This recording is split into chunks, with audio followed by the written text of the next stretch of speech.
ജീവൻ രക്ഷിക്കാൻ വേണ്ടി നമ്മൾ എങ്ങോട്ടാണ് ഓടിപ്പോവാറ്? ആശുപത്രിയിലേക്കാണല്ലേ, അതൊരു ഡോക്ടറുടെ അടുത്തേക്കാണല്ലേ. പക്ഷേ നമ്മുടെ ജീവൻ രക്ഷിക്കാൻ വേണ്ടി 24 മണിക്കൂറും രാപ്പകലില്ലാതെ പ്രയത്നിക്കുന്ന ഒരു ഡോക്ടറുടെ ജീവൻ അതിദാരുണമായി നഷ്ടപ്പെട്ടു എന്ന് പറഞ്ഞാൽ ഒരു പക്ഷേ നിങ്ങൾക്ക് വിശ്വസിക്കാൻ ആദ്യകാലങ്ങളിലാണെങ്കിൽ പ്രയാസമായിരുന്നേക്കാം. പക്ഷേ ഈ സംഭവം നടക്കുന്നത് 2024 കാലഘട്ടങ്ങളിലാണ്. നമ്മൾക്കെന്നതുപോലെ തന്നെ ഒരു ഡോക്ടർക്ക് അവരെ സംരക്ഷിക്കാനുള്ള ഒരു വലയം എന്ന് പറയുന്നത് അവർ നിലനിൽക്കുന്ന ആശുപത്രി എന്ന് വേണമെങ്കിൽ പറയാം. എന്നാൽ അതേ ആശുപത്രിയിൽ വെച്ച് അതിദാരുണമായി ഒരു അർദ്ധരാത്രി ഒരു ഡോക്ടർ കൊല്ലപ്പെടുകയാണ്. 2024 ഓഗസ്റ്റ് 8 അർദ്ധരാത്രി RG കർ മെഡിക്കൽ കോളേജിൽ സംഭവിച്ചതെന്താണെന്നറിഞ്ഞാൽ ഒരു പക്ഷേ നിങ്ങളുടെ ചോര മരവിച്ചു പോയേക്കാം. ഡോക്ടർ ആശ RG കർ മെഡിക്കൽ കോളേജിൽ നെഞ്ചുരോഗ വിഭാഗത്തിൽ 2ാം ഇയർ PG വിദ്യാർത്ഥിയായിരുന്നു.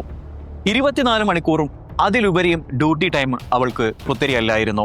കാരണം ആഴ്ചയിൽ ഒരുവിധം ദിവസങ്ങളെല്ലാം ഇത്തരത്തിൽ ഡ്യൂട്ടി നീണ്ടു പോവാറുണ്ടായിരുന്നു. അങ്ങനെ രാത്രി 11 മണിയോടുകൂടി ഡ്യൂട്ടി അവസാനിപ്പിച്ച് ആശ ഭക്ഷണം കഴിക്കാൻ പോകുന്നതിന് മുമ്പ് തൻ്റെ അമ്മയെ വിളിക്കുന്നു. അമ്മേ, ഡ്യൂട്ടി സമയം ഇപ്പോഴാണ് കഴിഞ്ഞത്, രോഗികളെല്ലാം നോക്കിക്കഴിഞ്ഞു, അതുകൊണ്ട് തന്നെ ഞാനിപ്പോൾ ഭക്ഷണം കഴിക്കാൻ പോവുകയാണ്. ആശയുടെ അമ്മയോട് അവസാനമായി പറഞ്ഞ വാക്കുകൾ ഇതാണ്. ഇതിനുശേഷം ആ കുട്ടിയുടെ ശബ്ദം ആ അമ്മയ്ക്ക് കേൾക്കാനുള്ള ഭാഗ്യമുണ്ടായിട്ടില്ല. രാത്രി 2 മണിയോടുകൂടിയാണ് ഭക്ഷണം കഴിക്കാൻ വേണ്ടി ആശ പുറത്തേക്ക് പോയിട്ടുണ്ടായിരുന്നത്. ഇതേ സമയം തന്നെയാണ് ഈ കുട്ടി നേരത്തെ അമ്മയെ വിളിച്ചിട്ടുണ്ടായിരുന്നതും. പിന്നീട് സഹപ്രവർത്തകരോടൊപ്പം ഭക്ഷണം കഴിക്കാൻ വേണ്ടി നേരെ ക്യാൻറ്റീനിലേക്ക് പോകുന്നു. അവിടെ വെച്ച് ഒളിമ്പിക്സ് മത്സരമൊക്കെ കണ്ട് ആസ്വദിച്ചുകൊണ്ടാണ് ഇവർ ഭക്ഷണം കഴിക്കുന്നത്. ഭക്ഷണം കഴിച്ചതിന് ശേഷം ഏകദേശം 36 മണിക്കൂർ കണ്ടിന്യൂസ് ഡ്യൂട്ടി എടുത്തിട്ടുണ്ടായിരുന്ന ആശയ്ക്ക് ഒരു വിശ്രമം കഴിഞ്ഞാലേ ഇനി അടുത്ത രോഗികളെ നോക്കാനാവുകയുള്ളൂ എന്നൊരു സാഹചര്യം വരികയാണ്.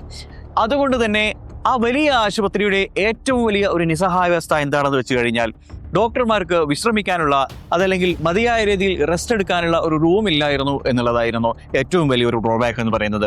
അതുകൊണ്ട് തന്നെ ഡോക്ടർമാരിൽ പലരും വിശ്രമിക്കാൻ വേണ്ടി കണ്ടെത്തിയിരുന്ന സ്ഥലം സെമിനാർ ഹാളും മറ്റുമൊക്കെയായിരുന്നു. അങ്ങനെ രാത്രി ഏറെ വൈകിയിട്ടും വിശ്രമിക്കാൻ വേണ്ടി ആശ പോവുകയാണ്. എന്നാൽ ആ ഇരുട്ടിന്റെ മറവിൽ സെമിനാർ ഹാളിൽ ഈ പെൺകുട്ടിയെ കാത്തിരുന്നത് എന്തായിരുന്നുവെന്ന് നമ്മൾ ആരും പ്രതീക്ഷിക്കാത്ത ഒരു വസ്തുതയാണ്. പിറ്റേ ദിവസം രാവിലെ ഓഗസ്റ്റ് 9 രാവിലെ ആശയുടെ വീട്ടിലെ ഫോൺ കോൾ റിങ് ചെയ്യുകയാണ്. മറുതലക്കലിൽ നിന്നും അമ്മ ഫോൺ എടുത്തു. ഫോൺ എടുത്ത് അമ്മയോട് അവിടുത്തെ സൂപ്രണ്ടാണ് സംസാരിച്ചത്. സൂപ്രണ്ട് പറയുകയാണ്, നിങ്ങളുടെ മകൾക്ക് തീരെ സുഖമില്ല, അതുകൊണ്ട് പെട്ടെന്ന് തന്നെ ആശുപത്രിയിലേക്ക് എത്തണം. ഈ പാരൻസ് ഈ വാർത്ത കേട്ട് പെട്ടെന്ന് പരിഭ്രാന്തരാവുകയാണ്. കാരണം ഇന്നലെ രാത്രി വരെ തങ്ങളോട് യാതൊരു പ്രശ്നങ്ങളുമില്ലാതെ സംസാരിച്ച പെൺകുട്ടിയാണ്. പെട്ടെന്നൊരു സുപ്രഭാതത്തിൽ തങ്ങളുടെ മകൾക്ക് സുഖമില്ല, നിങ്ങൾ എത്രയും പെട്ടെന്ന് തന്നെ ആശുപത്രിയിലേക്ക് വരണം എന്നത് പറഞ്ഞു കേട്ടാൽ ഏത് മാതാപിതാക്കളാണ് ടെൻഷൻ അടിക്കാത്തത്? അതുകൊണ്ട് തന്നെ അവർ പെട്ടെന്ന് തന്നെ തിരിച്ചു വിളിക്കുകയാണ്. എന്നാൽ മറുതലക്കലിൽ നിന്ന് ഫോൺ എടുത്ത ആള് അവരോട് പറയുകയാണ്, നിങ്ങളുടെ മകൾ ആത്മഹത്യ ചെയ്തു, നിങ്ങൾ എത്രയും പെട്ടെന്ന് തന്നെ ആശുപത്രിയിലേക്ക് എത്തണം. തലേ ദിവസം വരെ തങ്ങളോട് യാതൊരു പ്രശ്നവുമില്ലാതെ സംസാരിച്ച പെൺകുട്ടി പെട്ടെന്നൊരു സുപ്രഭാതത്തിൽ എന്തിന് ആത്മഹത്യ ചെയ്യണം? പേടിച്ചു പോയ മാതാപിതാക്കൾ പെട്ടെന്ന് തന്നെ ആശുപത്രിയിലേക്ക് പോവുകയാണ്. എന്നാൽ ആശുപത്രിയിൽ അവിടെ കാത്തിരുന്നത് വളരെ മോശമായ അനുഭവമാണ്. കാരണം മണിക്കൂറുകളോളമാണ് ഈ പെൺകുട്ടിയെ ഒന്ന് കാണാൻ വേണ്ടി ആ സെമിനാർ ഹാളിന് മുൻപിൽ ഈ മാതാപിതാക്കൾ കാത്തിരിക്കേണ്ടി വന്നത്. ഒത്തിരി നേരം കാത്തിരുന്നിട്ട്, അതായത് ഏകദേശം 3.5-4 മണിക്കൂറോളം കാത്തിരുന്നതിന് ശേഷമാണ് തൻ്റെ മകളെ അവസാനമായി ഒരു നോക്ക് കാണാനുള്ള അവസരം ഈ മാതാപിതാക്കൾക്ക് ലഭിക്കുന്നത്. അങ്ങനെ ആ വാതിൽ തുറന്നു. വാതിൽ തുറന്ന് അകത്തേക്ക് കയറിയ മാതാപിതാക്കൾ ഒരു കോണിലേക്ക് നടന്നു. ആ കോണിൽ അവർ കണ്ട കാഴ്ച അവർക്ക് അവരുടെ കണ്ണുകളെ വിശ്വസിക്കാൻ കഴിയാത്ത, അവരുടെ തലച്ചോറിനെ മരവിപ്പിക്കുന്ന അതിദാരുണമായ കാഴ്ചയായിരുന്നു. ഒരു പെൺകുട്ടി, തങ്ങളുടെ മകൾ, തങ്ങളുടെ പൊന്നോമന ആ റൂമിൻ്റെ കോണിൽ ചോര വാർന്ന് പകുതി ഡ്രസ്സോടുകൂടി ഇങ്ങനെ നഗ്നയായിട്ട് കിടക്കുകയാണ്. കാലുകൾ വളരെ മോശമായ രീതിയിൽ ഇങ്ങനെ അകത്തി വെക്കപ്പെട്ടിട്ടുണ്ട്. മാത്രമല്ല ശരീരത്തിൽ മുഴുവൻ അങ്ങിങ്ങായി വളരെ വലിയ മുറിപ്പാടുകൾ. അവളുടെ പൊട്ടിയ കണ്ണടയും ഷൂസുമെല്ലാം വിദൂരതയിലല്ലാതെ ഇങ്ങനെ കിടക്കുന്നുണ്ട്. മാത്രമല്ല ഈ പെൺകുട്ടിയുടെ ശരീരം കണ്ടാൽ ഏതൊരു മനുഷ്യനും മനസ്സിലാവും അവിടെ നടന്നിരിക്കുന്നത് ഒരു ആത്മഹത്യയല്ല, മറിച്ച് ക്രൂരമായ പീഡനവും കൊലപാതകവുമാണ്. അങ്ങനെ പോസ്റ്റ്മോർട്ടം റിപ്പോർട്ട് വന്ന സമയത്ത് എല്ലാവരും ഒരുപോലെ പേടിച്ചു പോയി, എല്ലാവരും വേദനിച്ചു പോയി. കാരണം ഈ പെൺകുട്ടി വളരെ മോശമായ രീതിയിൽ, ഏറ്റവും ക്രൂരമായ രീതിയിൽ ബലാത്സംഗം ചെയ്യപ്പെട്ടിരിക്കുന്നു. മാത്രമല്ല ഈ പെൺകുട്ടിയുടെ ശരീരത്തിൽ തൻ്റെ അവസാന ശ്വാസം വരെ പൊരുതി നിന്നതിൻ്റെ പേരിൽ വളരെയധികം മുറിപ്പാടുകൾ, ഏകദേശം 21ഓളം മുറിപ്പാടുകൾ ഈ പെൺകുട്ടിയുടെ ശരീരത്തിൽ ഉണ്ടായിരുന്നു.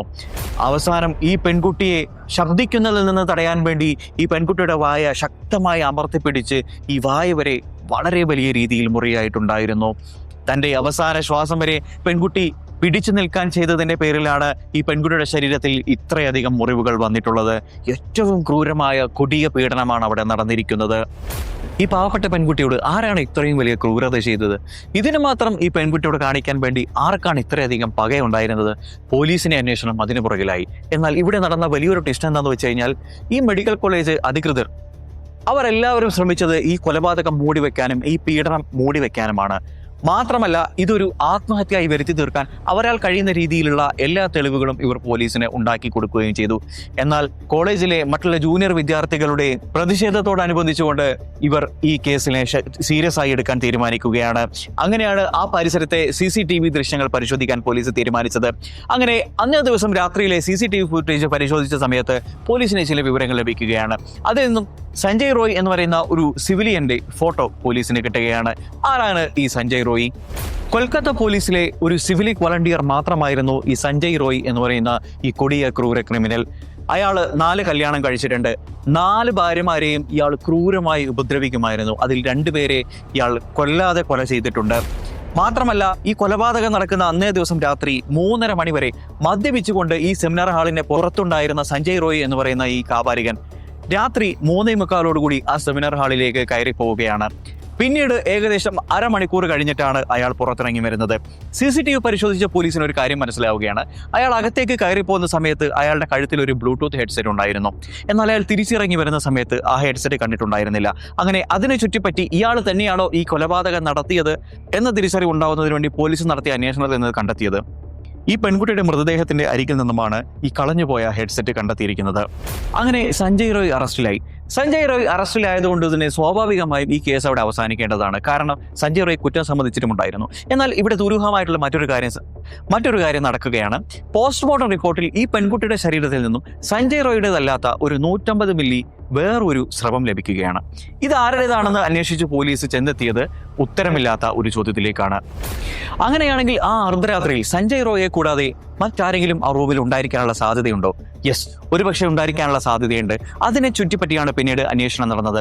എന്നാൽ ഈ കൊലപാതകം നടന്നു കഴിഞ്ഞ് പോസ്റ്റ്മോർട്ടം ചെയ്ത് ഈ കുട്ടിയെ അടക്കം ചെയ്തതിന് ശേഷം പെട്ടെന്ന് തന്നെ ആ സെമിനാർ ഹാളിന് തൊട്ടടുത്തുള്ള റൂമിൽ ഈ കോളേജ് അധികൃതർ ഒരു റെനോവേഷന്റെ ആ കോളേജ് അധികൃതർ നടത്തിയിട്ടുണ്ടായിരുന്നു. അതെന്തിനു വേണ്ടിയിട്ടായിരിക്കാം? ഈ കൊലപാതകം നടത്തിയ ഈ സഞ്ജയ് റോയുടെ കൂടെ ഉണ്ടായിരുന്ന ആ കൂട്ടാളിയെ സംരക്ഷിക്കാൻ വേണ്ടിയായിരുന്നു. ഓഗസ്റ്റ് 14-ന് ജനങ്ങൾ വളരെ പ്രക്ഷുബ്ധരാവുകയാണ്. ഈ കോളേജിലേക്ക് വലിയ രീതിയിലുള്ള റാലി ജനങ്ങൾ സംഘടിപ്പിക്കുന്നു. ജനങ്ങൾ ആർത്തിരമ്പി കോളേജിലേക്ക് ഇടിച്ചു കയറി അവിടുത്തെ ഓപ്പറേഷൻ തിയേറ്ററും അതുപോലെയുള്ള സെമിനാർ ഹാളുകൾ തുടങ്ങി സകലമാന സാധനങ്ങളും അടിച്ചു തകർക്കുകയാണ്. ആ ആശുപത്രിയിലെ സകലമാന സാമഗ്രികളും ഓപ്പറേഷൻ ഉപകരണങ്ങൾ വരെ അവിടെ അടിച്ചു തകർത്തു. ഇതൊരു പക്ഷേ തെളിവ് നശിപ്പിക്കാൻ വേണ്ടി ഈ ഗുണ്ടകൾ നടത്തിയ ആക്രമണമായിരിക്കാമോ? അവിടെയാണ് യഥാർത്ഥ ട്വിസ്റ്റ് ഇരിക്കുന്നത്. ജനങ്ങൾ എന്ന് കരുതി അവിടത്തേക്ക് ഇരിച്ചു കയറിയത് ഒരു പറ്റം ഗുണ്ടാക്കൂട്ടങ്ങളാണ്. ഒരു പക്ഷേ തെളിവ് നശിപ്പിക്കാൻ വേണ്ടി തന്നെയാണ് ഇവരിങ്ങനെ ചെയ്തിട്ടുണ്ടാവുക. സഞ്ജയ് റോയ് എന്ന് പറയുന്ന ഒരു കൊടിയ ക്രിമിനലിനെ സംരക്ഷിക്കാൻ വേണ്ടി ഇത്തരമൊരു കാര്യം ഇവർ ചെയ്യേണ്ട ആവശ്യമുണ്ടോ? എന്നാൽ അവിടെയാണ് ട്വിസ്റ്റ് ഇരിക്കുന്നത്. സഞ്ജയ് റോയെ സംരക്ഷിക്കാൻ വേണ്ടി മാത്രമല്ല, ആ കോളേജിലെ മറ്റാരെയോ സംരക്ഷിക്കാൻ കൂടി വേണ്ടിയാണ് ഇത്തരമൊരു മൂവ് അവിടുത്തെ അധികൃതർ എടുത്തിരിക്കുന്നത്. അപ്പോഴാണ് അവിടുത്തെ ആ സാഹചര്യത്തിലുണ്ടായിരുന്ന പ്രിൻസിപ്പളായിരുന്ന സന്ദീപ് ഘോഷിന്റെ പേരിൽ അവിടുത്തെ ജൂനിയർ ഡോക്ടർമാർ ചില ആരോപണങ്ങൾ ഉന്നയിക്കുന്നത്.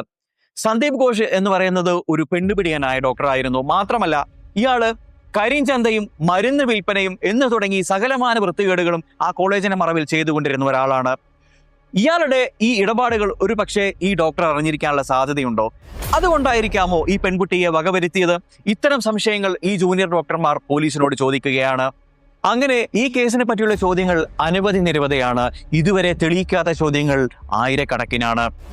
ഒരു പക്ഷേ അടുത്ത ഒരു കേസ് വരുന്നതിലൂടെ ഈ കേസ് നമ്മൾ മറന്നുപോയേക്കാം, ഈ പെൺകുട്ടിയെയും മറന്നുപോയേക്കാം. ഇവർ ഒരു ഡോക്ടറാണ്. ആശുപത്രിയിൽ വെച്ചിട്ടാണ്, ഇവർക്ക് ഏറ്റവും സേഫ് ആയിട്ടുള്ള സ്ഥലത്ത് വെച്ചിട്ടാണ് ഇവർക്ക് ഇത്തരം ഒരു ക്രൂര അനുഭവം ഉണ്ടായിരിക്കുന്നത്. നാളെ ഒരുപക്ഷെ നമ്മുടെ കുടുംബത്തിൽ ഒരാൾക്കാണ് ഇത്തരമൊരു അനുഭവം ഉണ്ടാവുന്നതെങ്കിൽ നിങ്ങൾക്ക് എന്ത് ചെയ്യാൻ കഴിയും? ഇതുപോലെ തന്നെ കേസ് കൊടുക്കാനും കാത്തിരിക്കാനുമേ സാധിക്കുകയുള്ളൂ. ഈ കേസിന്റെ ലേറ്റസ്റ്റ് അപ്ഡേറ്റ് CBI അന്വേഷണത്തിലൂടെ മാത്രമേ പുറത്തു വരികയുള്ളൂ. അതുകൊണ്ട് തന്നെ പ്രിയപ്പെട്ടവരെ, നമ്മുടെ സമൂഹത്തിൽ ആൺകുട്ടികൾക്കും അതുപോലെ തന്നെ പെൺകുട്ടികൾക്കും പറഞ്ഞു കൊടുക്കേണ്ടത് പരസ്പര ബഹുമാനം എന്താണെന്നും സംരക്ഷണം ഒരുക്കേണ്ടത് എങ്ങനെയാണെന്നും എന്ന് തുടങ്ങിയിട്ടുള്ള കാര്യങ്ങൾ നമ്മുടെ മക്കൾക്ക് നമ്മൾ പറഞ്ഞു കൊടുക്കേണ്ടതുണ്ട്. നമ്മുടെ സമൂഹത്തിൽ ഒരു സ്ത്രീ സുരക്ഷിതയാണോ എന്ന് എങ്ങനെ മനസ്സിലാക്കാം?